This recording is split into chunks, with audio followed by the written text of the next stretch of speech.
जंजीरी बलमवा हमरे जोगी भाई।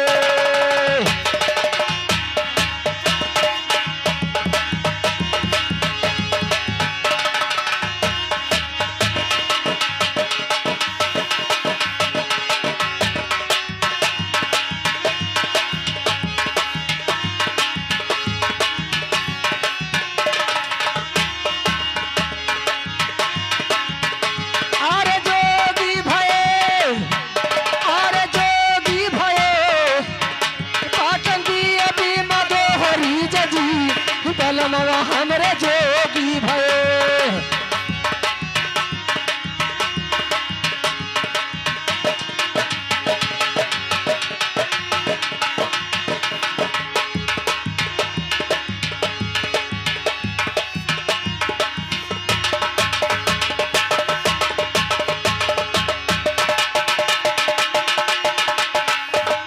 तो 5 रुपया मोरे अरे सिंदूरा का दईगे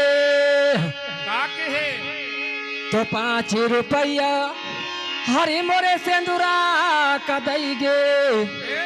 हर मोरे मांगिया ककाई गे सिंगारे बलमवा हमरे जोगी भये।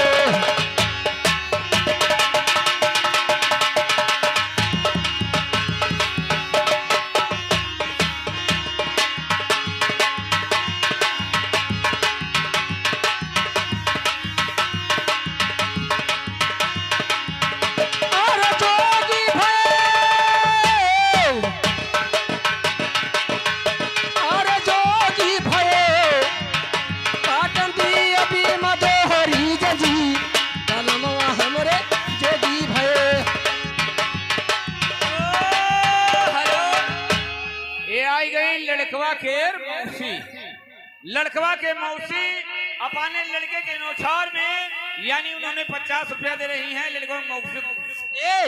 मैं क्या कहती हूँ हर काले कुआं के अरे पानी ना पीबई दुल्हा काली मिर्ची ना भाभी मेरे बलिमा काली मिर्ची ना।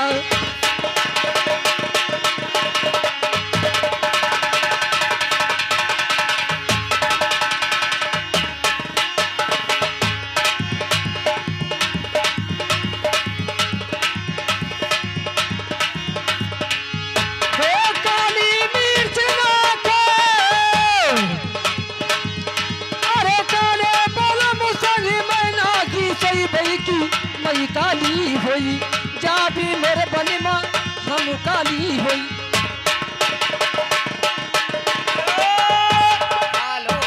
ये आई गई लड़कवा के मझली मौसी, लड़कवा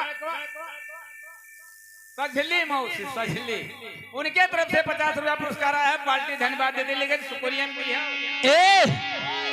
हारिच मीठी मीठी बतिया और बोली के